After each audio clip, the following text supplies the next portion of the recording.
বছরের প্রথম দিনে উপচে পড়া ভিড় শিলিগুড়ি বেঙ্গল সাফারি পার্কে। বর্তমানে পর্যটকদের পছন্দের প্রথম তালিকায় রয়েছে বেঙ্গল সাফারি। দিনের পর দিন বেঙ্গল সাফারিতে বাড়ছে পর্যটকদের সংখ্যা। এই বছরও 25শে ডিসেম্বর রেকর্ড সংখ্যায় ভিড় হয়েছিল পার্কে। গতকাল ছিল বছরের শেষ দিন, এদিনও ব্যাপক ভিড় হয়েছিল পার্কে। ঠিক তেমনই আজও বছরের প্রথম দিনে প্রচুর মানুষ সাফারি পার্কে পরিবার বন্ধু বান্ধবদের নিয়ে পৌঁছান। অনেক বেশি মানুষের ভিড় জমিয়েছিল পার্কে এদিন। পাশাপাশি এবার নতুন বছরের জন্য বিশেষ প্রস্তুত ছিল পার্ক কর্তৃপক্ষের তরফে, যে কারণে নতুন বছরের পর্যটকদের ভিড় উপচে পড়লেও শিলিগুড়ি বেঙ্গল সাফারি পার্কে ছোট থেকে বড় সব বয়সের মানুষকে নতুন বছরের প্রথম দিনটিকে আনন্দের সঙ্গে কাটাতে দেখা যায়।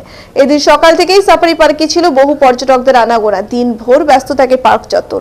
অন্যদিকে কেউ আবার সেবক পাহাড়ের কোলে বেরিয়ে আসেন, আবার অনেকেই শহর লাগোয়া দুধিয়া, তুরিবাড়ি, গাড়িধুরা, রংটং, তিনধরিয়ার পথে।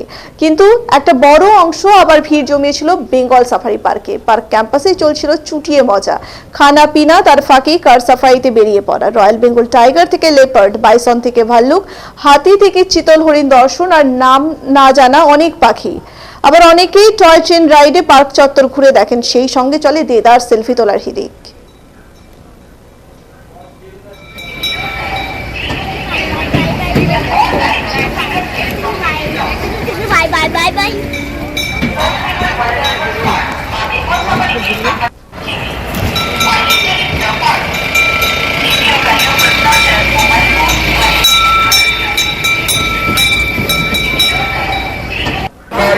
Bye.